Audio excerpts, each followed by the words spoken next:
Depression is a syndrome of many symptoms that relate to each other and is not just feeling sad. Medical measurements have shown that there are big changes in the chemicals in the brain and that the whole brain slows down during depression. Things like stress and anxiety, they often occur at the same time. And in fact, one of the things that's noticeable is that a lot of people who get depressed have spent their whole lives tending to be rather anxious. Anxious type of personality is more prone to depression. Depression in children is harder to see. Children who are depressed may have a loss of appetite. They may also be clearly having more trouble in everyday life than before.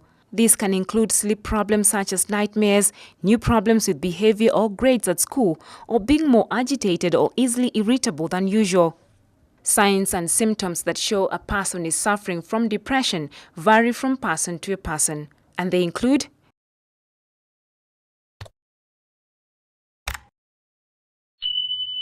feelings of sadness, emptiness or unhappiness, angry outbursts, irritability or frustration, even over small matters, loss of interest or pleasure in normal activities, sleep disturbances including insomnia or sleeping too much, tiredness and lack of energy so that even small tasks take extra effort, changes in appetite, often reduced appetite and weight loss, but increased cravings for food and weight gain in some people.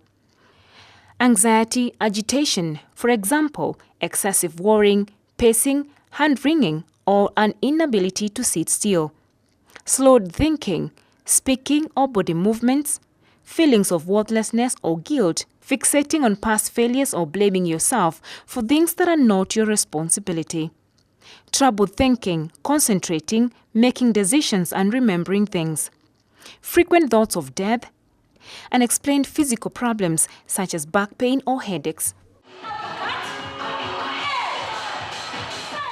Good exercise helps deal with depression since exercise releases chemicals that put a person in a better mood.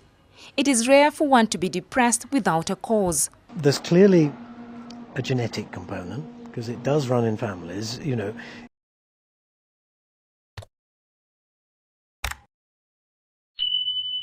If I'm an identical twin and I have depression, my twin brother is much more likely to have it. So there's clearly a genetic issue. There's clearly, certain personalities predispose you to it, like anxiety. But it's very rare for depression to occur without something going on in your environment. As time progresses in a person's life, there is tendency to want to acquire certain goals. Once these goals seem unattainable, one may get disappointed and thus the onset of depression. I mean, the best thing in life is to have an income that's adequate so that body and soul stay together and have no envy.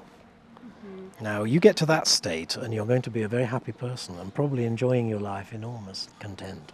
Yeah, and probably blissfully happy. Depression is a serious condition, but is treatable. If somebody is leading a difficult life, talk to someone. Get on the internet, read the books, talk to a psychologist. You'd be amazed how it improves your life. If you are depressed, get help because it's very treatable.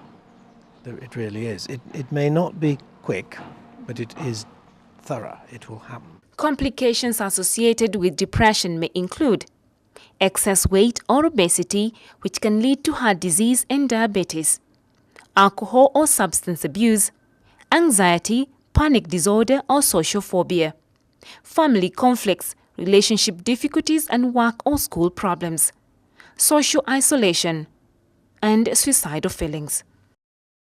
Physical exercise is a major component in fighting depression, and when someone is under pressure, it's also important to note that you need to talk to someone at least to be able to unravel the stress you are under. For Helpful Living, I'm Miriam Kanyugo.